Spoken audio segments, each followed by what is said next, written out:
키워드로 알아보는 이슈, 다양한 시각으로 보는 세상 읽기, 뉴스 읽기, 투데이잡 3.0. 안녕하세요, 이덕실입니다. 네, 월요일이 되었습니다. 오늘은요, 알다가도 모르겠는 나의 마음, 그리고 너의 마음을 전격 분석해서 해석해서 파헤쳐보는 그런 심리 번역 코너죠. 뉴스는 쉽니다로 함께하니까요. 지금 잠시만 기다려주시면 좋겠고요. 일단 9월 19일 금요일, 네, 월요일이죠. 월요일 투데이잡 3.0 빅데이터는 알고 있다로 먼저 시작하겠습니다. 오늘의 빅데이터 어떤 것이 있나 한번 만나보시죠. 네, 네, 빅데이터는 알고 있다로 시작합니다. 바로 한번 만나보시죠.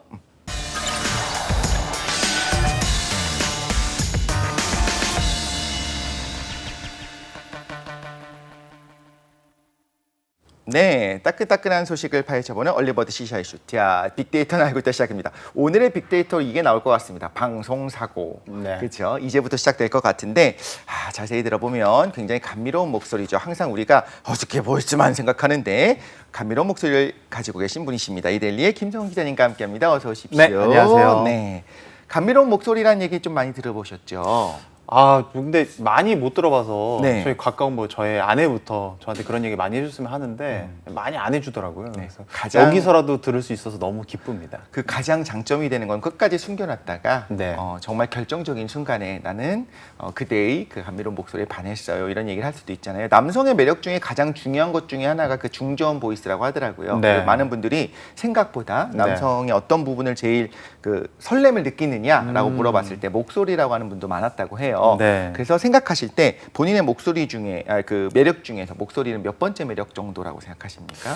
그 몇 번째로 열거하기 참 어려운 부분이고 사실 목소리라도 좋았으면 하는 바람이 있는 게 제가 어제 TV를 보다 보니까 이정재 씨하고 정우성 씨가 공항에서 딱 한 카메라 화면에 잡히더라고요. 네네. 근데 저희도 지금 두 명이 한 화면에 잡히고 있지 않습니까? 그런 말씀 하지 마십시오. 상당히 좀 송구스러운 마음이 일단 첫 번째로 들고요. 네. 목소리라도 좋았으면 좋겠다. 그리고 아울러서 이제 저희가 시청자 여러분들한테 네. 정확하게 소식 알려드려야 되니까 전 발음에 아. 상당히 좀 신경을 쓰자 이렇게 좀 마음가짐 항상 가지고 있습니다. 맞습니다. 그 두 대배우님들은 목소리뿐만 아니라 뭐 연기력도 네. 굉장히 출중하기 때문에 저희가 좀 부끄럽습니다. 네. 똑같은 텔레비전 화면을 통해서 여러분들이 보시는데 좀 송구스러운 마음으로 전파 낭비가 되지 않도록 좋은 정보를 전달해 주는데 우리가 좀 주력하도록 하겠습니다. 알겠습니다. 자, 오늘 빅데이터 어떤 것들이 마련이 되어 있는지 궁금한데요. 한번 키워드부터 네. 알아보도록 하겠습니다.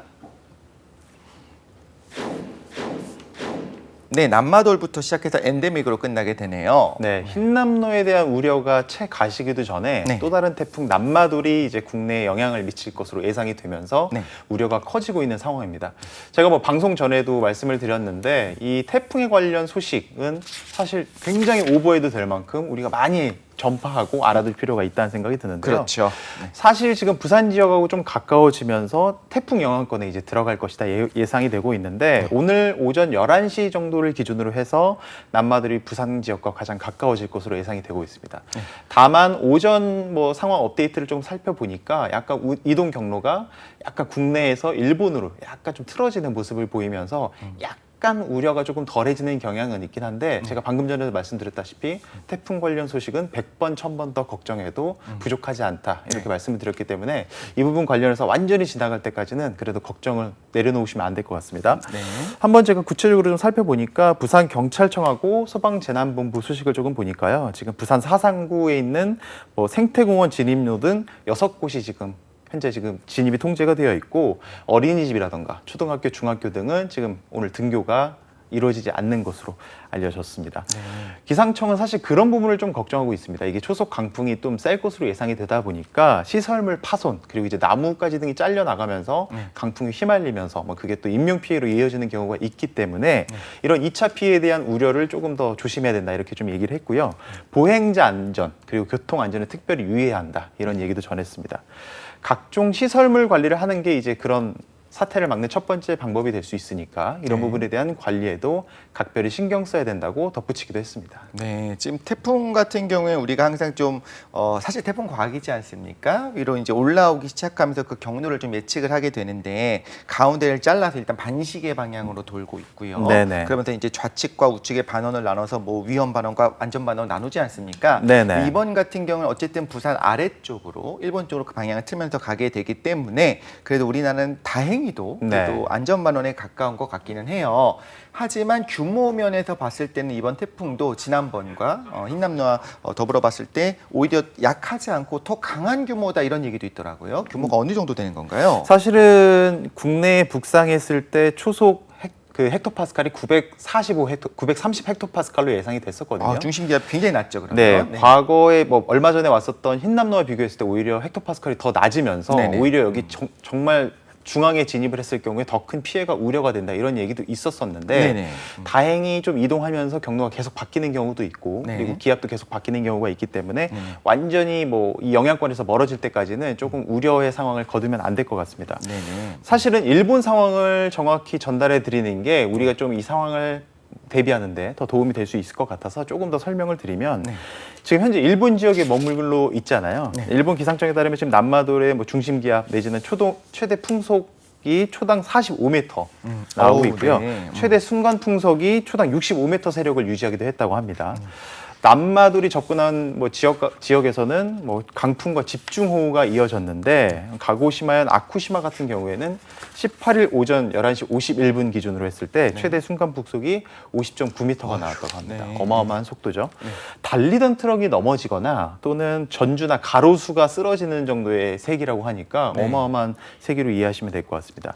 미야자키현 모로스카손이라는 지역에서는 18일 오후 2시 40분 기준으로 강수량이 389mm를 넘어서기도 했습니다. 네. 이 지역의 월평균 강수량이 486mm라는 점을 감안을 하면은 한 달 동안 내릴 비의 80%가 하루 만에 내렸다 이렇게 보시면 될 것 같은데 규슈 각지 지방자치단체도 지금 난리가 났습니다. 주민에게 피난을 촉구하는 정보를 지금 발령을 했고요. 대상자가 약 218만 가구, 458만여 명에 달한다고 하니까 어마어마한 숫자입니다. 근데 더 큰 문제는 지금 여기서 더 늘어날 소지가 있다는 점이죠. 아직까지 태풍이 일본 영향권을 지나고 있기 때문에 앞서 말씀드렸던 대상자 그리고 이 피해 규모가 더 커질 수도 있다는 점은 참고하셔야 될 것 같습니다. 네, 사실 이렇게 흰남노 이후에 이런 커다란 태풍이 대형 태풍이 우리나라를 이제 살짝 비껴 지나가게 되는 상황이 되었지만 이런 생각도 들잖아요. 아니 왜 이렇게 가을 태풍이 강한 태풍들이 연달아 와라고 생각할 수 있는데 이것은 뭐 우연으로도 볼 수 있습니다. 어쨌든 통계적인 부분이니까 그렇긴 한데 사실 어떤 지구 온난화의 영향으로 알 수 없는 이런 기상 이변들이 계속 많아지는 건 사실이고요. 과거와 다르게 어떤 태풍의 영향을 우리가 어느 정도 예측할 수 있는 선을 넘어가는 그래서 이런 전문가들의 관측도 있더라고요. 이제 앞으로는 일상화될 것이다. 네. 항상 태풍이 이렇게 심하게 오다가 어떤 해는 또 태풍이 거의 전혀 없는 것 같은 실제로는 쉽진 않겠지만 이렇게 기상 이변들이 계속 일어날 것이다 이런 이야기들 하거든요. 그렇게 되면 아무리 사람이 인력으로 대비를 한다고 하더라도 지금 말씀하신 것 같은 뭐 최대 풍속이 뭐 50m/s 이게 넘어가기 시작하면 대비가 굉장히 어렵거든요. 그런 면에서 우리가 좀 더 환경에 대한 생각을 다시 한번 해야 되지 않나라는 생각이 들기도 하고요. 이번 태풍도 좀 무사히 가장 피해가 적게 지나갔으면 하는 바람이 좀 있습니다. 네, 두 번째 키워드를 좀 알아보도록 하겠습니다. 반의사 불벌죄죠. 네. 의사에 반해서는 죄에 대해서 이게 벌하지 않는다. 이런 뜻인 것 같은데 맞습니다. 어떤 이 키워드가 최근 네. 화두가 되고 있는 이유가 최근 있었던 서울 신당역 영무원 피살 사건 관련 때문인데요. 법무부가 윤석열 대통령 지시에 따라서 스토킹 범죄의 반의사 불벌죄 폐지를 골자로 하는 법 개정을 추진할 예정이라고 해서 화제가 되고 있습니다. 법무부는 스토킹 처벌법에 규정된 반의사 불벌죄 폐지를 신속히 추진하겠다고 밝혔는데요. 반의사 불벌죄는 앞서 설명해 주신 것처럼 피해자가 처벌을 원치 않으면 기소를 할 수 없는 범죄를 말합니다.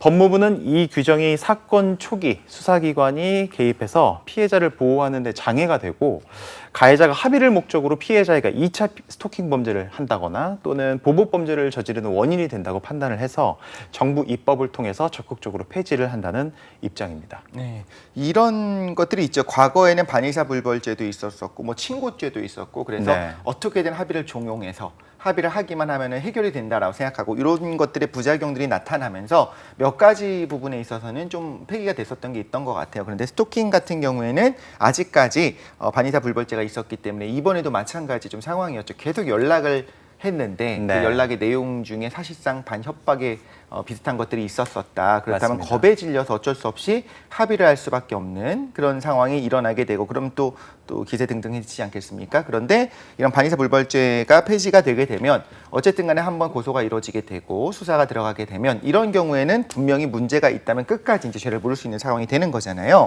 조금 더 구체적으로 설명을 드리면 이 정부가 네. 늘어난 스토킹 범죄 피해 대응을 위해서 지난해 10월부터 스토킹 특별법, 처벌법을 제정을 했었는데요. 네. 법 시행 이후에 스토킹 범죄 피해 신고 수는 대폭 증가하면서 어느 정도 좀 효과를 보이는 것 아니냐 이런 얘기도 있었습니다. 네. 그런데 여러 문제점이 좀 불거지면서 범죄 대응에 좀 구멍이 있다는 지적이 꾸준히 지적이 됐었는데 법조계에서는 스토킹 범죄를 반의사 불벌죄로 규정한 것이 가장 큰 문제점이다라고 얘기를 하고 있습니다. 네. 일단 상습적, 지속적으로 발생하는 비우발적 범죄인 스토킹을 반의사 불벌죄로 두는 것이 과연 타당한 것이냐 이런 얘기가 나오고 있고요. 실무적인 입장에서 들여다봤을 때도 수사 단계마다 피해자의 처벌 의사를 확인해야 되는 것이 상당히 좀 어려움이 있다는 입장도 나오고 있습니다. 네. 수사 단계에서부터 피해자와 피의자를 철저히 분리해서 안전을 확보해야 된다. 이런 의견이 많이 나왔고 실제로 스토킹이나 협박 등의 범죄는 상대적으로 죄질이 낮은 것으로 판단이 돼서 영장이 기각되는 일도 좀 잦았거든요.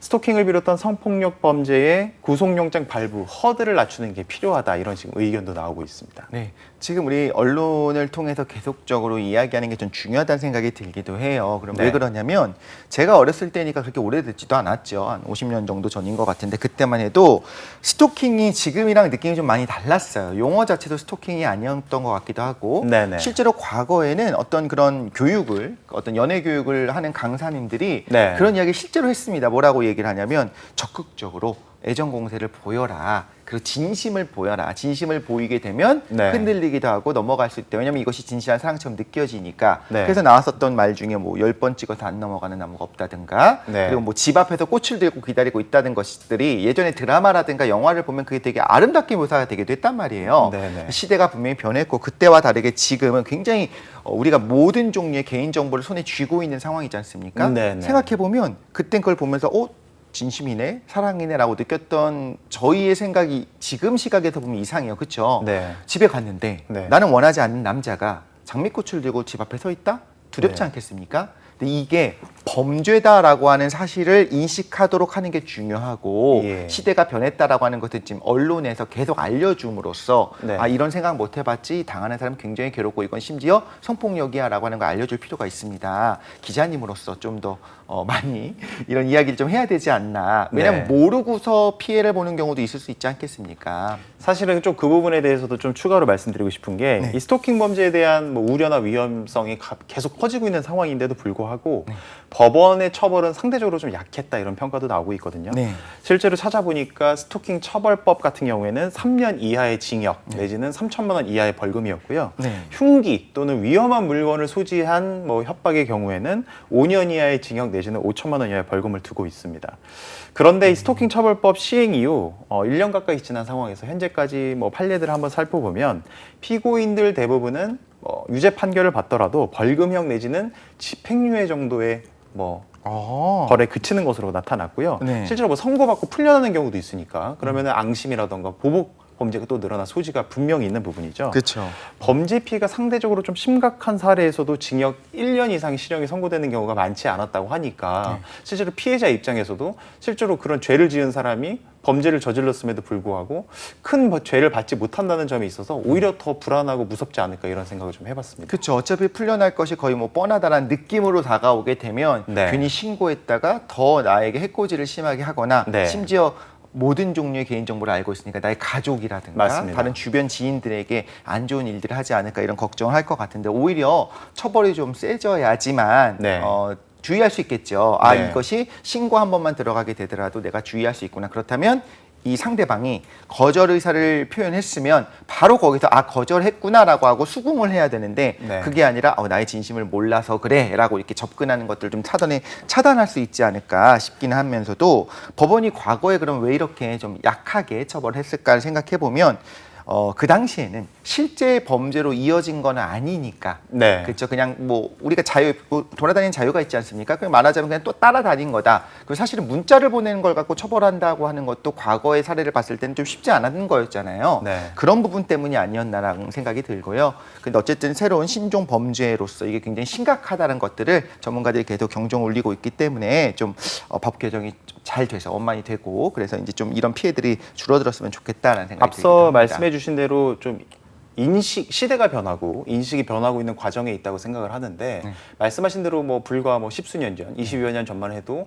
아예 저거는 뭐 열정이야 아니면 저건 좋아하는 마음에 약간 서툰 표현이라고 생각을 했는데 네. 21세기에는 엄연히 범죄가 되고요. 엄연히 뭐 불쾌한 상황으로 이어질 수 있는 부분이기 때문에 서로 조심을 해야 되고요. 이 서로 조심하는 부분에 대한 법적 장치를 만드는 것 그리고 약간 좀 기분 나쁜 행동을 하거나 실제로 범죄로 이어졌을 때 정말 좀 농도 짙은 법률에 위 영향을 받는 것이 어떤 범죄를 줄이는 방법이 될 수 있기 때문에 그렇죠. 이런 부분에 대해서 이번 기회를 통해서 좀 심도 있는 논의가 이루어져야 된다 이렇게 생각을 합니다. 네, 맞습니다. 불쾌하다는 표현, 이제 혹은 그만하라는 거절의 표현을 들었을 때 즉시로 그만해야 되는구나를 좀 깨닫는 분위기가 전체적으로 사회적 분위기에 갔으면 좋겠고 왜 그래 이런 말 절대로 하면 안 되고요. 그리고 그런 부분에 대해서 언론에서도 계속 이야기를 함으로써 이건 심각한 처벌이 될 수 있다. 여러분이 생각하는 것과 다르게 이건 심각한 범죄다라고 하는 것을 계속 이야기할 필요도 있는 것 같습니다. 그래서 저희도 네. 이번에 빅데이터는 알고 있다 해서 좀 자세히 좀 말씀을 드렸고요.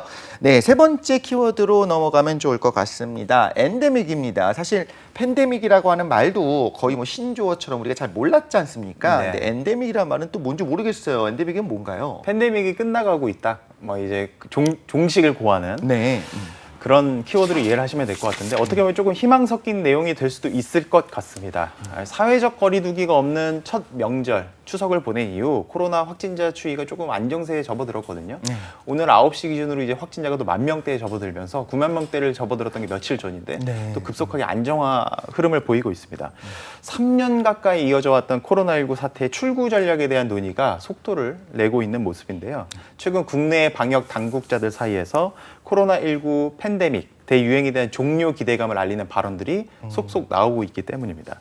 테워드로스 세계보건기구 사무총장이 현지 시각으로 지난 14일 코로나19 대유행을 끝낼 위치에 우리는 아직 도달하지 못했다. 하지만 서서히 끝이 보이고 있다. 이렇게 얘기를 했고요.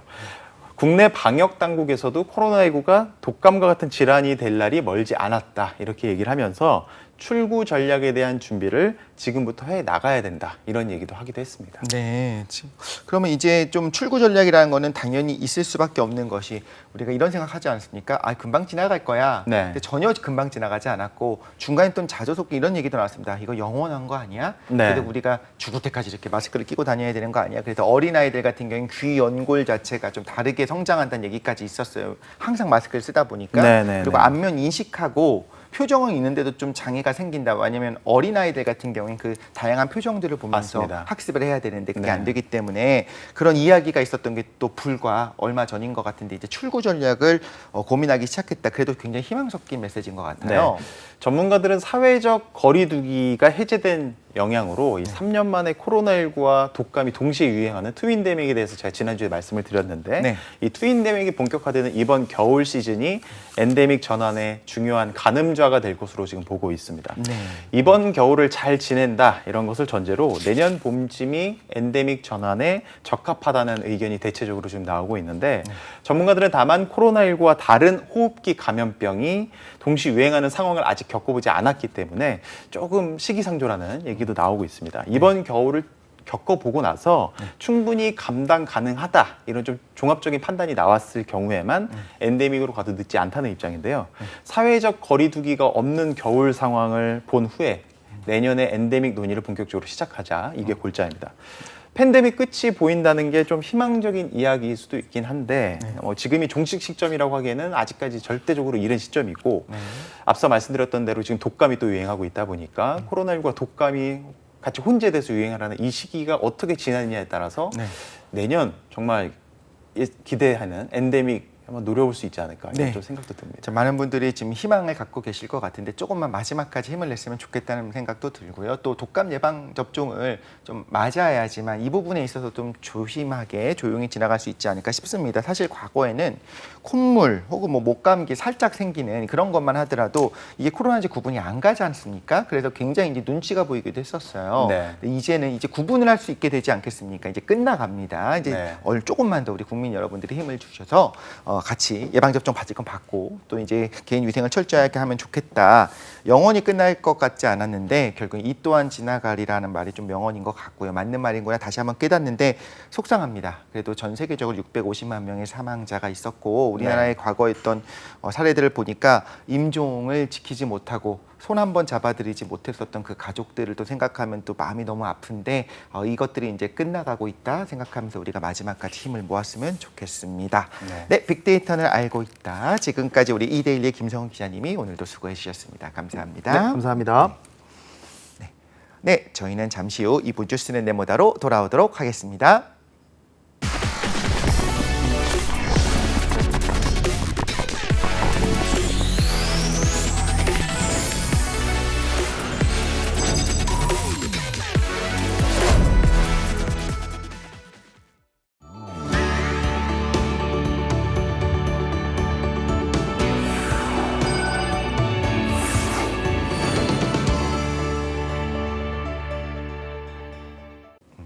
네, 뉴스 읽기로 시작해 어디로 튈지 모르는 요절복통 도미노 토크죠. 뉴스는 네모다. 오늘은 뉴스는 십니다로 함께하도록 하겠습니다. 멘탈 경험 디자인의 대표 우리 멘티쌤 조명국 강사님 나와 계십니다. 어서 오십시오. 네, 안녕하세요. 멘탈 경험 디자인 대표 멘티쌤 조명국입니다. 네. 오늘 아침에 이제 시작하는데 제가 말실수를 하나 했습니다. 네. 9월 19일인데 이제 월요일인데도 불구하고 제가 다른 요일이라고 이야기를 했다가 저도 모르게 이제 당황을 한 거예요. 원래 당황을 좀 많이 하기도 하는데 그러고 나니까 저도 모르게 원래는 빅데이터는 알고 있다 시작할 때 우리 기자님을 소개를 해드려야 되는데 바로 키워드부터 그냥 막 띄우려고 했다가 이 PD님이 진짜 막 걱정을 하시면서 잠깐 뭐 하시는 겁니까 하면서 저 큰일 났습니다. 그래서 이런 생각이 들었어요. 이렇게 어떤 말실수를 한번 했습니다. 우리가 중요한 프레젠테이션을 앞두고 있어요. 혹은 뭐 중요한 면접을 앞두고 있습니다. 근데 어느 순간에 갑자기 당황할 때가 있잖아요. 그렇죠. 이럴 때 어떻게 해야 우리 마음을 좀 다잡을 수가 있을까요? 약간 뇌를 조금 쉬게 해줘야 되는 것 같아요. 심호흡하는 게 제일 일단 좋은 것 같고요. 네. 일단은 뭐 큰일 나지 않을 거다라고 나한테 스스로 말해주는 게 네. 좋을 것 같아요. 그러니까 보통은 이것 때문에 어떻게 안 좋을 거야, 안 좋을 거야 이 생각 때문에 또 안 좋은 일이 일어나기 때문에 맞아요. 어쨌든 뭐 나도 경험도 있고 이런 일이 큰 문제 일으킬 건 아니고 양해도 해주실 거다. 뭐 이런 믿음으로 가면 조금 덜 불안하지 않을까. 우리 200만 지금 보고 계신 청취자분들 혹은 이제 시청자분들께서 이해해 주실 거니까 갑자기 제가 순간에 괜찮아 독실아 이해해 주실 거야 이렇게 그것도 귀엽게 보실 거예요. 이렇게 그래요? 보면. 그럴 수 있다. 그렇게까지 생각해 주시니까 진짜 또 이제 감사한 말씀을 드리기도 합니다. 네. 근데 월요일이지 않습니까? 네. 월요일에 유난히 좀 쉬는 날이 많았어요. 그래서 사실 월요일마다 우리가 월요일 기다렸던 이유는 우리 조명 관사님 만나서 멘탈에 관한 이야기 듣고 싶었는데 네. 월요일에 너무 휴일이 많아서 많이 못 만났습니다. 그렇죠? 그렇죠. 근데 저 개인적으로는 조금 편한 부분이 있었어요. 왜냐하면 네. 왜냐하면 제가 어쨌든 월요일에 방송을 하기 때문에 네. 제가 토요일에 이제 대본 같은 거 보고 네. 일요일에 또 봐야 돼서 네. 제가 쉰 적이 별로 없어요. 주말에. 저희 방송이 별로 좋지 않았다. 아니 너무 좋지만 주말에 조금 쉬고 싶었다. 뭐 이런. 주말에 쉬는 걸 방해하는 방송이었다. 쉽진 않았다. 네, 좋습니다. 근데 너무 또 쉽지 않은 또 긴장의 끈을 놓지 않는 것이 좋지 않을까 생각이 그렇죠, 들기도 합니다. 네. 자, 오늘 알아두면 또 인생의 지식이 될 수 있는 심리 이야기 두 가지가 준비가 되어 있습니다. 첫 번째 주제를 먼저 소개해 드릴게요. 지난주였죠. 미국의 권위 있는 시상식 에미상 시상식에서 드라마 오징어 게임이 감독상 나무주연상 수상 소식을 알려왔습니다. 특히나 우리 이정재 배우 올해 운이 정말 제대로 트인 것 같은 느낌인데 아시아 최초로 어떤 에미상 나무주연상을 받았다고 합니다. 오징어 게임 혹시 보셨습니까? 네, 저도 한 2일 만에 다 본 것 같아요. 이틀 만에요? 이틀 만에 다 본 것 같고. 밤새도록 보셨군요. 그렇죠. 네. 그래서 하나를 보면 다음 게 너무 궁금하게끔 이제 만드는 게 넷플릭스의 그런 특징인데 맞아요. 근데 되게 신기했던 게 그때는 뭐 이렇게까지 많은 분들이 뭐 좋게 봐주시고 뭐 상까지 탈 거다라는 예상이 없었는데 네. 제가 보다가 잠깐 밖으로 뭐 편의점에 갔었어요. 네. 근데 밖에서도 그 소리가 들리는 거예요. 네. 오징어 게임 그 에피소드의 소리가 네. 이 시간에 사람들 다 보고 있구나. 그 새벽 4시였는데. 새벽 4시는 아니었지만 그래서 한 10시쯤이었는데 저 사람도 보고 여기 사람도 보고 이렇구나. 그리고 또 개인적으로는 이정재라는 배우님이 네. 그 전까지는 뭐 신세계나 뭐 관상에서 되게 멋있는 어떤 입장으로 나왔잖아요, 역할로. 이렇게 찌질한 연기도 잘할 수 있구나. 맞아요. 이런 네. 생각이 들었고 네. 독실님은 혹시 어떻게 이걸 보셨는지 오징어 게임을? 좀 재밌게 봤어요. 재밌게 보면서 저도 마찬가지로 좀 몰아봤던 것 같아요. 하나 보고 나니까 꼭 그렇죠. 처음에는 좀 지루해요. 한 중간 한 10분, 20분 정도 되면 좀 지루해서 이번 편만 보고 좀 쉬어야겠다 생각을 하다가 끝나기 전에 휘몰아치고 마지막에 다음 편 조금만 볼까? 이렇게 시작하다 보니까 주말을 통째로 이제 증발해버리는 그래서 난 분명히 주말에 쉬고 월요일 날 일을 했었어야 되는데 이상하게 월요일 되니까 다크서클이 더 늘어지는 그렇죠. 이런 분들이 다 오징어 게임을 본 거죠. 그런 생각을 했었었는데 초반에는 오히려 이런 얘기가 있었습니다. 저도 마찬가지인 게 감독이 조금 오바해서 세상 사람들을 좀 그린다. 대사들을 보면 실제로 나오지 않을 만한 이야기들이 나온다는 비평도 좀 있었던 것 같아요. 그러니까 심파까지는 아니지만 굳이 저런 표현을 사람들이 과연 할까? 네, 보여주고 싶은 게 뭔지는 알겠는데 그걸 보여주려고 너무 강하게 어떤 캐릭터들을 만든 게 아닌가라는 생각도 했었는데 네. 시간이 지나면서 오히려 그런 부분들이 이렇게 잦아지고 좀 없어지면서 사람들이 좀 좋은 평가를 보낸 걸로 변하는 것을 보게 됩니다. 그래서 최초의 좋은 평가였다가 마지막이 그렇게 아름답게 마무리가 되는 작품이 있는 반면에 반대의 경우도 있구나라는 생각이 들기도 했습니다. 자, 그래서 사실 이렇게 넷플릭스에서 우리는 금방 봤는데 외국에서 갑자기 보기 시작하면서 어마어마한 그런 이제 시청 시간을 기록하지 않았습니까? 네네. 이런 궁금증이 드는 거죠. 우리가 볼 때는 어쨌든 우리의 과거를 보여주는 부분이 있었죠. 골목길 씬이라든가 이런 부분. 깐부라고 하는 얘기도 전 치킨 이름인 줄 알았는데 알고 보니 쓰던 말이구나 이런 걸 알았는데 그렇죠. 세계인들은 처음 보는 표현이고요. 무궁화 꽃이 피었습니다. 해본 적이 없을 텐데 왜 이렇게까지 즐겼을까요? 이거에 대한 이제 분석을 한 심리학자의 이야기를 좀 들려드릴 건데 영국 케임브리지 대학교의 선임 연구원인 벤스 나네이 박사에 따르면 오징어 게임의 흥행은 이거의 완성도도 있지만 심리적인 어떤 자극을 적절하게 활용해서 그런 거다라고 주장을 했습니다.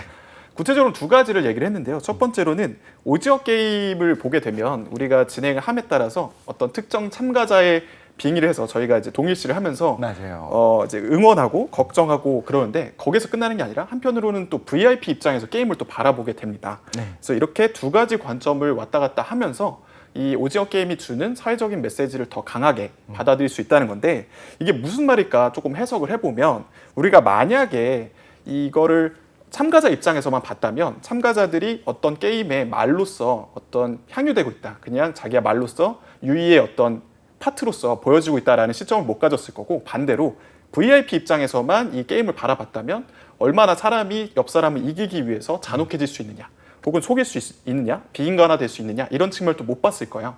근데 이렇게 두 가지 관점을 왔다 갔다 하면서 사람들에게 사회적인 메시지를 더 깊게 다양하게 들여올 수 있었던 거가 있을 수 있고요. 두 번째가 조금 더 심리적에 가까운데 이게 뭐냐면 이 쇼가 지극히 한국적이라는 것이 사람들에게 영향을 줬다고 합니다. 무슨 얘기냐면 참가자들은 그 알리라는 캐릭터 빼고는 다 한국인이란 말이죠. 한국말을 쓰고 한국의 전통 게임을 하게 됩니다. 그렇다는 말은 이게 한국적이라는 사실이 뭔가 오징어 게임이 너무 나와 가까운 뭔가 어딘가 일어날 수 있는 무서움을 유발하는 그런 게임이 아니라 그냥 저 멀리 동양권에 있는 나라에서 일어나는 게임이야 라고 하면서 심리적인 거리를 두고 현실을 도피할 수 있게 만들 수 있다고 해요. 생각해보면 어떤 문학작품이 됐든 뭐가 됐든 그게 너무 내 현실과 똑같으면 우리들은 겁을 먹을 것 같아요. 너무 불편해. 내가 이런 것까지 보고 싶진 않아 라고 할 거고 반대로 너무 멀리 있으면 공감이 하나도 안 되겠죠. 근데 오징어 게임은 이 전 세계적으로 부가 편중되고 또 경쟁이 너무 심한 것에 대한 사회적 메시지를 던지고 있는데 그 부분이 동양권의 어떤 나라에서 일어나고 있다라고 하면서 적절한 어떤 심리적인 거리를 주는 게 있어서 사람들이 흥행을 했다라고 보는 거죠. 근데 이거에 대한 이제 해석이 어느 정도 일리는 가지만 전 개인적으로 약간은 그런가라는 생각이 드는 게 한국인들이라고 해서 뭐 이걸 엄청나게 겁날까? 겁나야 하면서 이걸 볼까? 우리 주변에 이런 일이 일어날 거야 라고 생각하진 않을 것 같은데 그러네요. 이분은 그렇게 생각을 했던 것 같아요. 조금 더 거리를 뒀다. 한국적인 이야기만 일어나니까. 그런데 또 이제 VIP들은 전부 다 이제 서양인들이었죠. 그렇죠. 전부 다는 아니었군요. 그러니까 이렇게 이런 것들을 보여주면서 어쨌든 간에 완벽히 우리랑 격리되어 있는 건 아니다. 그리고 좀 살짝 보여줬습니다. 한국에서 이런 게임들이 진행이 되고 있지만 세계 각지에서도 일어나고 있다. 그래서 이제 후속편도 날 수 있는 여지를 좀 남기면서 약간의 끈은 연결되는 끈을 좀 남겨놓은 것 같은데요. 드라마를 보면서 저는 좀 공감이 안 갔었던 포인트 중에 하나가 상금 때문에 이렇게 처절하게 싸우는 부분이었어요. 먹고 살기 힘들기 때문에 혹은 어떤 사람들 여유 있기 때문에 이걸 떠나서 목숨이 달렸는데 갑자기 사람들이 이제 그만해야 돼, 살려줘, 도망갈 거야 이렇게 했는데 갑자기 돈을 보면서 갑자기 이렇게 거의 뭐 눈에서 혼이 빠져나가는 것 같은 느낌으로 그러면서 다 이제 일을 다시 하려고 하는 그런 상황이 오잖아요. 네. 그래서 이런 생각이 듭니다. 이런 연구가 있는지 궁금한데 돈 때문에 어디까지 할 수 있을 것인가. 사실 강력 사건 보면 돈 때문에 일어나는 살인 사건도 많고요. 물론 돈을 시작으로 하지만 결국엔 감정 싸움이 되는 경우도 많이 있잖아요. 네. 사람은, 인간은 돈을 위해서 어디까지 좀 포기할 수 있는 걸까요? 조금 무거운 느낌 말고는 좀 가벼운 어떤 실험이 있어서 소개를 좀 해드리자면 네. 2009년에 진행한 한 사회적인 사회심리학 연구가 있었습니다. 사람들이 돈을 대가로 자기가 좋아하는 것들을 얼마나 포기할 수 있을까에 대한 이제 실험이었는데요. 질문을 한 거죠. 예시로 나온 게 있었는데 당신에게 돈을 17억 정도 줄 건데 17억이요. 네, 17억을 줄 건데 그럼 이 중에 몇 가지 포기할 수 있어라는 거였는데 예시로 나온 게 초콜릿 그리고 해변 잠깐만요. 저 써보면서 하겠습니다. 초콜릿, 해변, 네. 봄 그리고 마지막에 햇빛이었어요. 햇빛. 네. 그래서 독실님은 만약에 17억 원의 현금을 바로 입금해 줄 건데 네. 이 중에 몇 가지까지 포기할 수 있느냐라고 질문했을 때 평생을 포기해야 되는 거죠. 그렇죠. 네. 그렇다면 몇까지 포기하실 수 있을까요? 하나당 17억인가요? 아니요. 그러니까 물어보는 거죠. 이게 여기 초콜릿까지 포기할 수 있냐? 17억 주면 네. 아니면 나는 해변까지 포기할 수 있냐? 뭐 이런 질문인 거예요. 네. 저는 어디까지 초콜릿은 일단 포기할 수 있고요. 네. 초코 말고 다른 거 많습니다. 네. 해변 포기 못할 17억이네.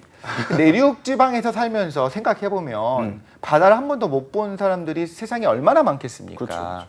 하지만 저는 포기 못 하겠습니다. 여기서 그럼 바로 네. 햇빛 당연히 안 되고 봄도 초콜릿만 포기하겠습니다. 얼마 주실 수 있나요? 그런 17억을 이제 줄 수 있으면 좋을 텐데. 네. 근데 이것도 사실 생각해 보면 아까 이제 오징어 게임을 했었잖아요. 네. 456억을 준다면 또 어떻게 바뀔까? 아하. 이런 생각을 또 해봅니다. 그렇죠. 어디까지 포기하실 수 있을 것 같으세요? 해변 456억. 산도 좋은 데 많습니다. 강도 좋은 데 많고요. 돈이 적어져 있을 뿐이었군요. 그렇죠. 그게 중요한 거군요. 그렇죠. 비용에 대한 크기 때문인 거지 결국에는 나는 아무것도 포기할 수 없어. 이건 아니라는 거죠. 그렇죠. 그렇게 네. 생각할 수 있는데 네. 저도 역시 초콜릿까지는 포기할 수 있을 것 같고 쉽게. 왜냐하면 초콜릿 이외에 많은 단 것들이 있고 또 나이 들어서 좀 뭐 공감하실 수 있지만 너무 단 게 이제 싫어요.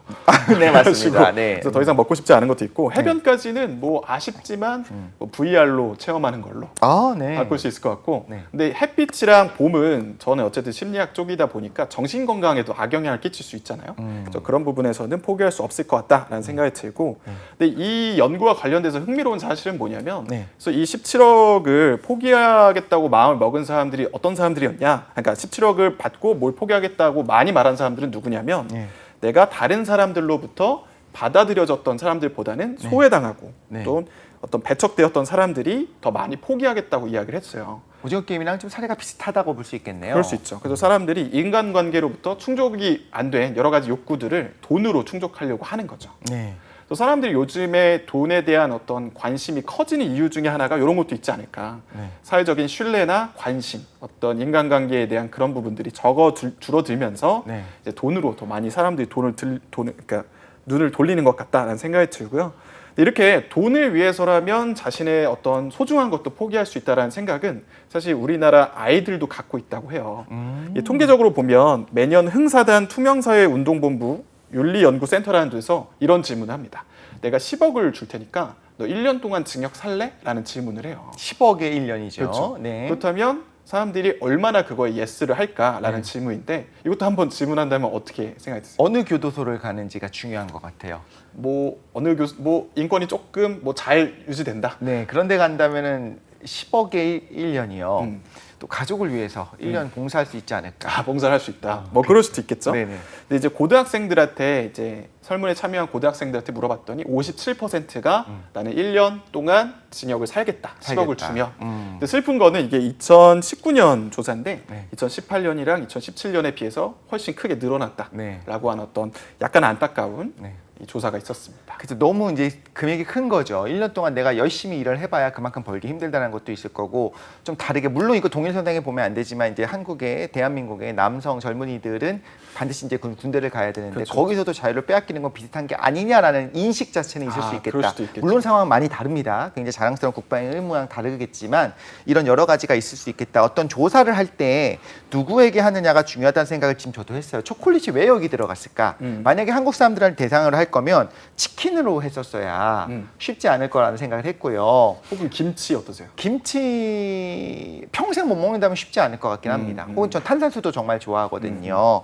그런데 저 혼자 이렇게 재미있는 상상을 해봤는데 네. 만약에 저희가 거의 먹지 못하는 것들을 여기 예시로 들었습니다. 예를 들면 양고기나 푸아그라를 얘기했다. 어차피 안 먹고 살았거든요. 세계에 봄이 없는 나라 많이 있습니다. 사계절이 뚜렷한 나라가 그렇게 많지 않을 수도 있어요. 그래서 봄이 없는 나라에 사는 사람들 처음부터 바다에 인접하지 않아서 뭐 예를 들면 좀 가난한 나라입니다. 바다에 뭐 해변에 가는 것이 쉽지 않은 나라에 살고 있는 사람들한테 이야기를 하면요, 세계 얼마든지 포기할게. 햇빛은 다르겠지만 이런 생각을 할 수 있겠구나. 그래서 이런 설문조사조차도 어떤 환경이 어떠느냐에 따라 좀 상황이 왔다 갔다 할 수 있을 것 같아요. 네네. 그러다 보니까 이런 생각이 드는 거죠. 그럼 그 나라 사는 사람들은 행복하지 않을까? 그건 또 아닐 거라는 거예요. 그렇죠, 그렇죠. 그렇다면 우리 행복의 요건 중에서 제일 먼저 꼽는 것 중에 하나가 돈이지 않습니까? 그렇죠. 아니면 이런 것 같아요. 돈 있으면 행복한 건 아니야라는 말은 들어봤는데 돈이 없어도 행복할 수 있어? 뭐 이건 가능할 수 있겠네요. 그죠? 근데 돈이 없으면 불행해라고 하는 거는 많은 분들이 또 공감을 하는 것 같아요. 그렇죠. 경험도 없는데 하시고. 어떻게 행복할 수 있겠어? 있어도 행복하지 않을 수는 있지만 이게 진짜 맞는 말인가요? 돈이 많으면 많이 행복합니까? 그래서 이게 이거와 관련된 어떤 역설이 있어서 소개를 좀 해드리자면 네. 1974년에 미국 펜실베니아 대학교의 리처드 이스털린 교수가 네. 흥미로운 연구 결과를 발표했습니다. 1946년부터 1970년까지 미국인들의 소득 수준이랑 그리고 행복도 사이의 상관관계를 조사했더니 네. 결과가 역설적으로 나왔다는 거죠. 그게 뭐냐면 일반적으로 사람들이 이 소득이 증가하면 행복도가 비례해서 증가합니다. 하지만 일정 시점이 지나면 그게 아무리 소득이 늘어도 행복도가 그거에 비례해서 증가하지 않는다는 거죠. 그거를 이제 빌어서 표현하기를 이스털린의 역설이라고 부릅니다. 이는 근데 평소에 그 원래는 경제학이 갖고 있었던 사고방식은 뭐였냐면 그냥 소득이 증가하면 행복도, 효용이 비례해서 증가한다라는 생각을 갖고 있었는데 네. 이 그런 수요 공급 곡선 이런 것들 봤을 때 하지만 이런 것들이 관점이 완전히 뒤집힌 거죠.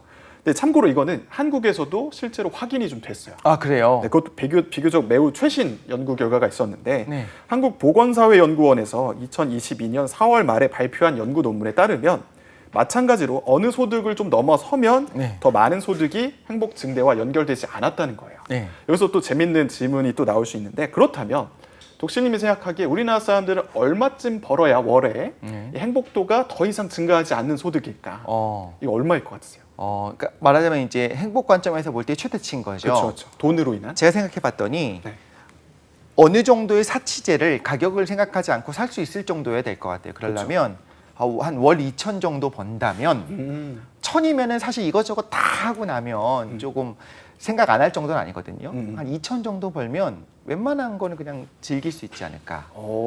뭐 그것보다 좀 낮은데 아, 네. 통이 크시다는 연구 결과에 따르면 전체 취업자를 대상으로 이제 조사를 했더니 1,100만 원이라는 수치가 나왔습니다. 1,100만 원. 네, 1,100만 원이 근로소득이 넘어서게 되면 더 이상 이제 행복도가 증가하지 않고 오히려 근로시간이 늘어나면서 사람들 행복도가 조금 더 감소하는 모습들도 보여줬다고 합니다. 근로 시간과의 효용이 있군요. 그렇죠. 그럼 당연히 2천까지 벌려면 더 힘드니까 그렇죠. 적당한 게 좋겠죠. 그렇죠, 네. 그렇죠. 생각해 보면은 이렇게 사람들이 1,000만 원 이상 번다는 게 사실 쉬운 세상은 아니잖아요. 그렇죠. 그래서 사람들이 그래서 이러한 소득에 집착할 수밖에 없는 것 같다는 생각도 들어요. 네. 왜냐하면 돈이 늘어나는 만큼 행복도가 증가하는 구간에 있는 사람들이 많다는 거거든요. 맞습니다. 그래서 요즘에 되게 많이 팔리는 그런 수업들이 뭐냐면 다 경제 쪽인데 다 그 안에 월천 벌 수 있다 이런 얘기들을 많이 붙여놔요. 네. 그런 것들이 이거와도 연결되지 않을까라는 생각이 들고 물론 이거에 대한 반박도 있습니다. 네. 나는 소득이 늘면 행복하고 소득이 줄면 불행하던데 나 1,000만 원 이상 벌어도 네, 부럽네요. 네, 네. 근데 하지만 여기에는 단기적으로 추세는 그렇다. 하지만 장기적으로 봤을 때는 상관관계가 없다라고 이스털린이 주장했다고 합니다.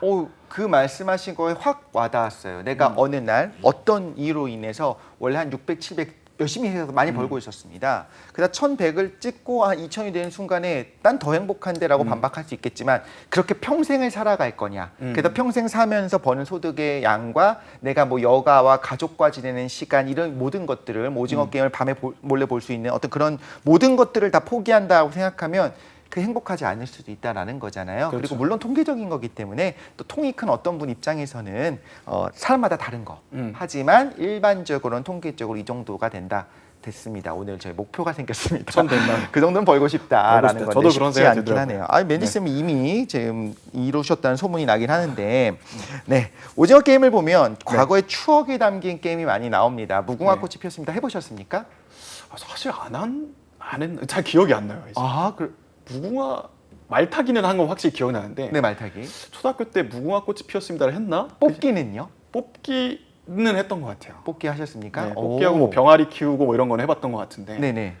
근데 무궁화 꽃이 피었습니다. 뭐 오징어 게임은 사실은 오징어 네. 게임이 나오고서 알았어요. 저도요, 맞습니다. 네, 그거는 정말 우리 부모님 세대까지의 게임이 아니었을까 이런 생각도 들더라고요. 구슬치기는요? 구슬치기보단 딱지 세대였던 것 딱지. 아, 그러네요. 저 같은 경우에는 대부분의 경우는 알고 있었고 사실은 그 깜부란 단어를 몰랐을 뿐이지 다 알고 있는 오징어 게임이란 게임 빼고는 또 대부분 알고 있는 게임이었는데 이런 의문은 들었습니다. 이제 과거에 생각해보면 그때 힘들었을 거예요. 천진난만한 어린 시절에 독실이는 행복했는데 우리 부모님 세대는 사실 굉장히 힘들었었던 세대였을 것 같은데 나중에 보면 그때가 좋았지. 그래서 사실 많은 분들이 예전 정권들 우리가 생각할 땐 좀 독재 정권인데도 불구하고 야 그래도 그때가 좋았어라고 하는 어르신들도 많이 만날 수가 있습니다. 그런데 이것이 어쩌면 심리적인 자연스러운 현상이 아닐까라는 걸 알게 되면 우리가 좀 이해가 깊어지지 않겠습니까? 네. 과거가 좀 미화되는 이유, 과거가 좋았지 라고 하는 이유가 있을까요? 이거와 관련된 증후군이 하나 있습니다. 이름은 무드셀라 증후군이라는 거고요. 네. 이거는 좋은 기억은 회상하고 좋지 않은 기억은 빨리 잊어버리려고 하는 일종의 퇴행 심리라고 볼 수가 있고요. 네. 일종의 또 현실 도피를 위해 도움이 되는 그런 심리라고 볼 수가 있습니다. 네. 전반적으로 이 무드셀라 증후군은 60대 이상의 노년층에게서 발생한다고 알려져 있고요. 특히 과거엔 내가 되게 잘 나갔었는데 지금 경제적으로 약간 궁핍한 사람들이 이 무드셀라 증후군에 많이 빠진다고 합니다. 네. 그래서 그런 어르신분들 있잖아요. 내가 옛날에 말이야 진짜 잘 나갔어. 그거 알아? 뭐 이런 얘기 하시는 분들이 네. 이 무드셀라 증후군에 빠져 있다고 볼 수가 있겠죠. 네. 그래서 생각해보면 이게 지금 괴로운 현실을 벗어나기 위한 일종의 회피 심리이기 때문에 우리에게 도움이 안 되는 거 아니냐. 현실을 살아가야 되는데 이렇게 생각할 수도 있지만 사실은 심리학자분들이 보기에는 이것들이 조금 도움이 되는 측면도 있다고 해요. 네. 내가 어려움이 닥쳤을 때 희망적인 요인으로 작용이 될 수 있다고 하는 거죠. 실제로 2006년에 영국 사우샘프턴대 심리학과 연구진이 이제 이 무드셀라 증후군을 바탕으로 연구를 진행했는데요. 네. 60명을 대상으로 그룹을 둘로 나눠가지고 한쪽은 무드셀라 증후군을 겪고 있는 분들, 한쪽은 좀 냉철하고 또 다소 비관적인 사람들로 이렇게 나눴습니다. 그분들에게 책을 읽게 했는데요. 그 책은 뭐냐면 조금 자연재해에 대한 어떤 슬픔, 그걸로 인한 나쁜 결과들, 뭔가 좀 안 좋은 그런 내용들이 포함되어 있는 것들이었는데 그것들을 읽고 그분들의 이제 심리 상태를 한번 조사를 해본 거죠. 그랬더니 무드셀라 증후군에 있는 분들이 오히려 더 어떤 사회적 유대감을 더 많이 유지하고 희망적인 긍정적인 미래를 좀 예상하고 전반적으로 안정적인 정서를 가졌다고 합니다. 생각을 해보면 내가 옛날에 어려웠지만 이런 것들을 극복해냈고 네. 해결해냈던 기억들이 미래도 잘 대응할 수 있겠지. 내가 오래 살아보니까 뭐 네. 이런 생각으로 이어지지 않았을까라는 생각을 해봅니다. 아, 그래서 성공했었던 과거가 있다면 어쨌든 지금의 위기조차도 내가 할 수 있다라는 생각 혹은 나의 빛나는 과거를 회상하면서 어쨌든 나의 삶에 대한 가치를 좀 높이는 게 아닌가 생각이 듭니다. 무드셀라가 성경에 나온 인물 아닙니까? 그렇죠. 969세까지 살았다고 이야기를 하는. 근데 이분에 비하면 대부분의 사람들이 100세까지도 못 사는 걸 보면 우리는 아직 꼬꼬마다. 우리는 아직 젊구나. 그러니까 젊은 마음으로 끝까지 살았으면 좋겠다는 생각이 들기도 하고요. 네. 네, 두 번째 이야기로 좀 넘어가 보도록 하겠습니다. 네. 현지 시간으로 지난 8일이죠. 영국의 엘리자베스 2세 여왕이 서거를 했습니다. 96세의 나이로 서거를 했는데요. 참 오랫동안 재위를 했고 사실 살아있는 역사다라고 생각할 수 있을 것 같고 네. 특히나 20세기에 있었던 20세기부터 21세기까지 어떤 그런 굵직굵직한 사건들을 전부 다 이제 몸으로 겪으셨던 그런 분이셨는데 영국 국민뿐만 아니라 좀 전 세계인들에게 사랑을 많이 받으셨던 것 같아요. 자, 그래서 이번에 이런 여왕의 서거를 가지고 이제 영국 국민들뿐만 아니라 전 세계가 같이 슬퍼하는 그런 상황에서 대한민국 서울 그리고 우리 잡스 제작진 안쪽에서도 굉장히 그냥 어떤 역사적인 인물이 돌아가신 걸로 보는 게 아니라 정말 마음 아파서 심통하게 바라본 분도 있었다는 소식이 있습니다. 또 궁금해진 거죠. 왜 우리는 한 번도 안 만나본 그 뭐 이게 자신할 수 없습니다. 만나본 분이 있을 수도 있겠지만 기본적으로는 보통 안 만나봤을 거, 못 만나봤을 거다 생각하는데 이런 분들의 죽음에 왜 애도를 하고 슬퍼할 것인가? 이것이 어떤 의례로서의 애도를 표하는 게 아니라 정말로 마음 아파하는 경우들이 많잖아요. 네. 왜 그런 심리가 나타난 걸까요? 네, 이것도 이제 여러 가지 뭐 분석이 나오고 있는데요. 두 가지 정도를 소개해드리자면 영국의 요크 대학의 철학자 루이스 리처드슨에 따르면 우리는 세상에 대해서 어떤 가정을 하고 살아간다고 해요. 네. 어떤 세상은 내가 보는 거 외에도 그냥 이렇게 돌아갈 거야 라고 가정을 한다는 거죠. 근데 이렇게 유명한 사람이 죽는 등의 어떤 사건이 발생하게 되면요, 우리가 갖고 있었던 세상에 대한 가정이 산산조각이 난다고 합니다. 네. 그러니까 예를 들면 이런 거죠. 우리가 예상하는 세상에서는 엘리자베스 그 여왕은 그냥 나이는 먹긴 했지만 계속 오래 살아있는 게 어떤 진실이에요. 그냥 사실이고 기초인 거죠. 근데 그쵸. 그분이 이제 돌아가시면서 내가 생각했던 세상이 바뀌고 무너지는구나 이런 생각이 드는 거죠. 우리나라로 치면 일요일 오후를 담당했던 이 진행자가 있으셨죠. 네. 최근에 돌아가신. 아, 네, 그렇죠. 네. 손혜 선생님이 계셨죠. 네. 손혜 선생님이 돌아가시면서 약간 우리가 생각했던 일요일 오후의 모습이 바뀌어버린 거예요. 그 루틴이 변한 거죠. 그렇죠. 네. 그런 것도 우리에게 비슷하게 작용되지 않았을까 하는 게 첫 번째고요. 네. 두 번째로는 그 사람과 이제 동일하게 인식된 어떤 가치를 내가 받아들였거나 혹은 그 사람이 취한 어떤 입장들이 있었을 텐데 네. 그것을 좋게 보거나 존경했기 때문이라고 보는 측면도 있습니다. 사람들은 자신의 어떤 정체성을 그들에게 일종의 투자를 했고 그래서 공인들의 죽음을 애도하게 된다고 하는데요. 그러니까 그 사람이 어떤 지지했거나 그 사람이 보여주는 어떤 가치들에게 그 가치들이 나의 가치관을 형성한 거죠. 그래서 그 사람들이 돌아가시게 되면 나의 어떤 면에서는 나의 일부분도 사라진 것 같다라는 생각으로 이어지기 때문에 애도하는 마음이 든다는 것이죠. 하지만 이러한 슬픔은 그렇게 오래 가지는 않을 거다라는 것이 분석으로 나옵니다. 왜냐하면 네. 우리가 애도하는 대상에게는 보통 유대감을 갖고 있는 경우가 많은데 유대감을 형성하는 세 가지가 있어요. 이게 뭐냐면 뭐 근접성, 네. 친밀성, 그리고 시간 이런 부분이 있습니다.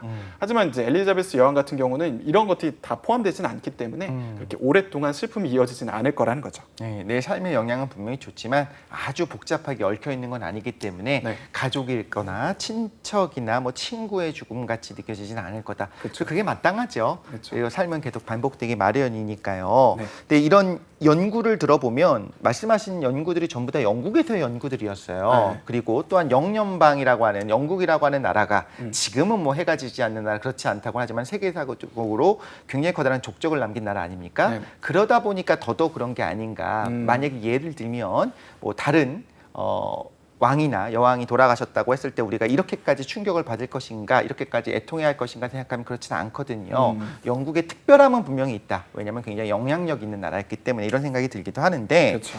그 죽음에 대한 생각을 안 해본 분이 없을 것 같아요. 그래서 네네. 저도 이제 나이가 드니까 점점 한 번씩 생각을 하게 됩니다. 과거에는 우리가 죽음이 없을 것처럼 살잖아요. 근데 나이가 들면 죽을 수 있겠구나.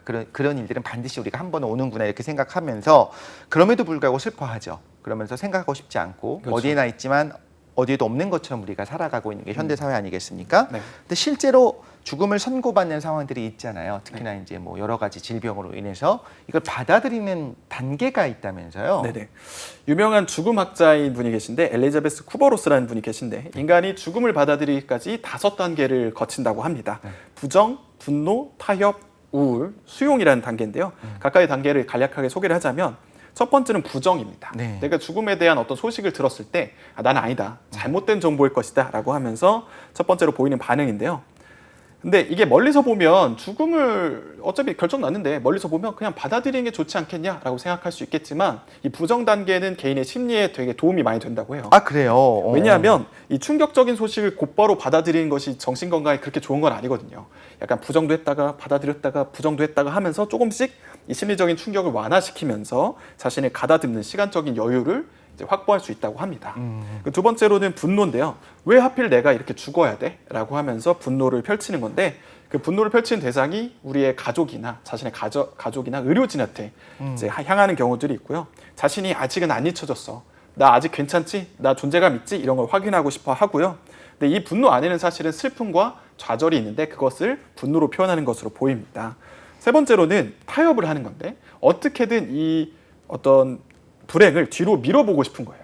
그래서 갑자기 종교를 안 믿던 분도 종교를 믿고 뭐 회개를 하고 신에게 어떤 은혜를 베풀어 달라고 하고 헌신을 하거나 봉사활동을 하면서 어떤 일종의 보상을 받고 싶은 마음이 있는 게 세 번째고요. 네 번째로는 우울한 이 감정인데 이제 희망이 없는 거예요. 이제 질병도 너무 심해졌고 신체적으로 너무 안 좋아졌고 하면서 아무것도 할 수 없다, 혼자 있고 싶다라고 말을 하면서 우울감에 빠지는 건데요. 신체적인, 사회적인 또 기능들이 감소하고 또 경제적인 부분에서 위협을 받기 때문에 온다고 하고요. 마지막이 수용입니다. 네. 수용의 단계는 우리가 이 운명을 받아들이고 더 이상 화도 안 나고 우울하지도 않은 상태. 그래서 만약에 돌아가시는 게 이제 빠르게 돌아가시는 게 아니라 갑자기 일어나는 게 아니라면 이제 이 시간에 이런 얘기를 한다고 합니다. 이제 준비가 됐다. 마음이 편하다라고 하는 거죠. 하지만 사람에 따라서 죽음의 회피에 대한 의지가 크다면 이 수용 단계로 가는 게 되게 어렵다고 해요. 사실 이런 이야기가 좀 조심스럽지 않습니까? 네. 뭐 예를 들면 우리 문화권 안에서 만약에 우리가 둘이 이런 이야기를 하면서 너 뭐 어떤 생각할지 생각해봤어? 죽기 전에 어떨 것 같아? 이렇게 얘기하면 누군가 그러겠죠. 어우 뭐 하게 재수없게 왜 그런 얘기를 하냐? 끔찍한 얘기를 왜 하냐? 이렇게 하기도 하는데 이런 생각도 듭니다. 좀 아직 건강할 때. 그리고 우리가 준비를 좀 조금씩 해야 될 것 같은 그런 시기에 오히려 이런 이야기들 나눠본다면 넌 뭐 하고 싶어? 어디 여행 가고 싶어? 누구랑 연락해보고 싶어? 뭐 못다한 이야기가 뭐가 있어? 이런 거를 미리 죽음에 대한 이야기가 훨씬 좋은 걸까요? 아니면 그래도 뭐 건강하게 살아갈 건데 굳이 얘기할 필요가 있나라는 생각이 들까요? 사실은 이제 다음 질문과 바로 연결되는 질문인데 사실 우리는 죽음에 대해서 우리가 상기를 좀 해볼 필요가 있어요. 왜냐하면 우리가 그런 이야기 혹시 들어본 적 없으세요? 내가 어떤 사람이 죽을 위기에 처했는데 네. 어떤 이유로 살아났어. 네. 근데 그 사람의 삶이 완전히 바뀌었다. 이런 많이 스토리 들어봤어요. 들어보셨죠? 네. 근데 그 사람이 이제 왜 그렇게 됐을까라는 거에 대한 분석인데요.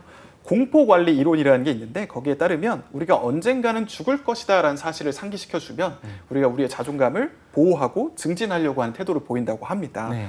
우리들 은연중에 내가 평균 수명까지는 살 거야라고 너무 쉽게 생각을 하죠. 네. 근데 그런 것의 장점은 이 죽음에 대한 두려움에서 벗어날 수 있지만 반대로 말하면 너무 삶을 장기적으로 봐서 타인의 감정과 욕구를 존중하거나 지금 당장은 나에게 도움이 안 되고 힘들게만 하지만 미래를 위해서만 사는 경우들이 있어요. 네. 즉 나를 존중하지 않는 모습들을 보인다는 거죠. 그래서 한번 생각해 보면 내가 만약에 일주일 뒤에 죽는다고 한다면 우리가 어떤 생각과 선택을 하게 될까 이렇게 생각해 볼 수가 있어요. 예를 들면 독실님은 나를 엄청 괴롭히고 힘들게 하는 상사가 있어요. 근데 하지만 독실님이 그걸 아신 거예요. 나 일주일 후에 이제 삶을 마감한대라는 걸 알았어요. 네. 그럼 그 상사한테 나는 어떻게 할 것인가? 어떻게 하실 것 같으세요?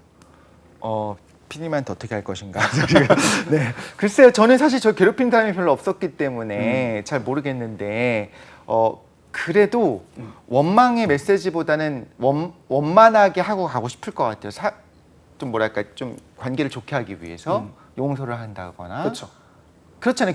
기왕이면 죽을 거라면 나를 미워하는 사람과 이렇게 척을 지고 가고 싶지는 않을 것 같아요. 그렇죠, 그렇죠. 그것도 결국은 내가 정말 원하는 게 이런 방향이다라는 거에 이제 집중을 한 거죠. 아, 네네. 그렇죠. 내가 그냥 참고 간다도 아니고 원만하게 해결하고 가고 싶다라는 거잖아요. 맞아요, 네. 네, 저 같은 경우는 뭐 저를 계속 괴롭히거나 힘들게 하는 사람이 있다면 참고 있었다면 화도 낼 거고 오히려. 더 이상 나를 존중해달라 네. 그렇게 하지 말라라고 되게 강하게 말할 수도 있을 것 같아요. 혹은 그 사람을 아예 안 만나겠다고 결정할 수도 있겠죠. 네. 굳이 이 소중한 시간에 이 사람과 함께할 필요가 없다고 생각할 수도 있으니까. 그것도 맞네요. 네. 네. 그래서 굳이 근데 이 선택을 내가 삶이 일주일 남았다고 생각했을 때만 해야 되느냐, 이 선택을 어쩌면 지금의 나의 이 감정과 욕구를 소중하게 여기는 것도 매우 소중하지 않냐. 내가 언제 죽을지 사실 알 수 없잖아요. 네. 그렇게 볼 수 있다고 볼 수 있습니다. 예전에 이런 얘기를 들었던 것 같아요. 지금 말씀하신 것처럼 정말 죽음 앞두었을 때 뭘 하고 싶으세요라고 이야기했을 때 많은 사람들이 다 했던 말이 뭐 복수를 하겠어요, 돈을 쓰겠어요 이게 아니라 가까운 사람이랑 시간을 보내겠어요, 뭐 부모님을 찾아가겠어요, 사랑한다는 메시지를 남기고 그 사람들과 시간을 보낼 거예요 했을 때 그 다음 질문이 그럼 지금 뭐 하고 계십니까? 빨리 그걸 하십시오. 뭐 이런 이야기였던 것 같아요. 맞습니다. 미루지 말고 하라는 거였는데 사실 저는 이제 재난의 상황에서 사람들이 마지막으로 메시지를 남기는 경우들이 많지 않습니까? 네. 뭐 비행기 추락 사고도 있었을 거고 또 짧게는 그러니까 얼마 전에 좀 비극적인 것 중에 하나는 9.11 테러 당시에도 이제 비행기 안에서 메모를 남기기도 하고 전화를 하기도 하는 것들을 보면 원망의 메시지는 단 하나도 없었다고 해요. 다 그 순간에 내가 생의 마지막을 직감하게 됐을 때 사랑하는 사람에게 사랑한다는 메시지를 더 남기는 것들이 있었는데 어떻게 보면 그게 인간의 본연의 어떤 심리에 작용하고 있는 거겠죠. 사랑이라고 하는 것이요. 하고 싶었지만 뭐 이러저러한 이유 때문에 안 했던 것들. 네. 그렇다면 우리 맨디 쌤은 그런 상황에서 누구에게 연락을 하시겠습니까? 일단 뭐 여자친구와 부모님이 아닐까. 여자친구의 부모님? 여자친구와 부모님. 부모님께. 형제. 네네. 결국엔 우리 마음 속에 사랑을 갈구하는 마음이 있나 봐요. 그렇죠, 사람은 다 그렇죠. 그런 것 같다 생각이 들기도 합니다.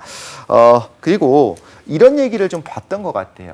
일본에서 그 자살하는 분들이 많으니까 극단적인 선택을 워낙 많이 하는 그곳에 이렇게 네. 편말이 붙어 있대요.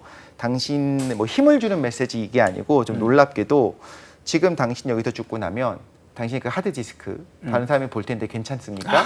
이렇게 써 있대요. 그러니까 말하자면 요거는 이런 얘기겠죠. 당신의 일기장 혹은 내가 숨기고 싶었던 그 모든 것들을 만천하에 드러나게 될 텐데 그래도 괜찮냐라고 했을 때 그건 지우고 가야지. 그건 파기하고 가야지. 이렇게 좀 우스갯소리 같지만 다르게 말하자면 그런 마음으로 우리가 하루하루를 살아야 되지 않나.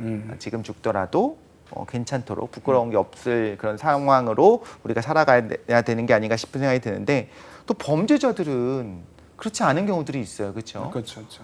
처음부터 아예 다른 사람들이라고 생각해야 될까요? 그렇죠. 뭐 그런 짤이 있다고 하는데 전 생각 자체가 다릅니다. 뭐 이런 네. 분들이 있는데 네네. 뭐 그런 게 아닐까. 범죄 상황에서 그러니까 자신의 끝이 보이는 범죄를 저질러요. 네. 근데도 불구하고 뭐 선한 메시지, 사랑의 메시지를 넘기는 것이 아니라 우리 원망의 메시지, 세상을 향한 어떤 그런 분노를 쏟아붓는 사람들도 있는 걸 보면 네. 다 나같지는 않구나. 음. 그렇죠. 그래서 사람의 어떤 본질이 어떤 건지 생각을 한 번씩 하게 됩니다. 네. 오히려 생각할 시간이 좀 많았던 것 같아요. 오늘 이야기는 그랬던 것 같고요. 네. 지금까지 뉴스는 쉽니다. 우리 맨디쌤 조명국 대표님과 함께했습니다. 오늘도 함께해 주셔서 감사합니다. 감사합니다. 네, 저희는 내일 이 시간에 다시 찾아뵙도록 하겠습니다. 내일 또 만나요. 안녕.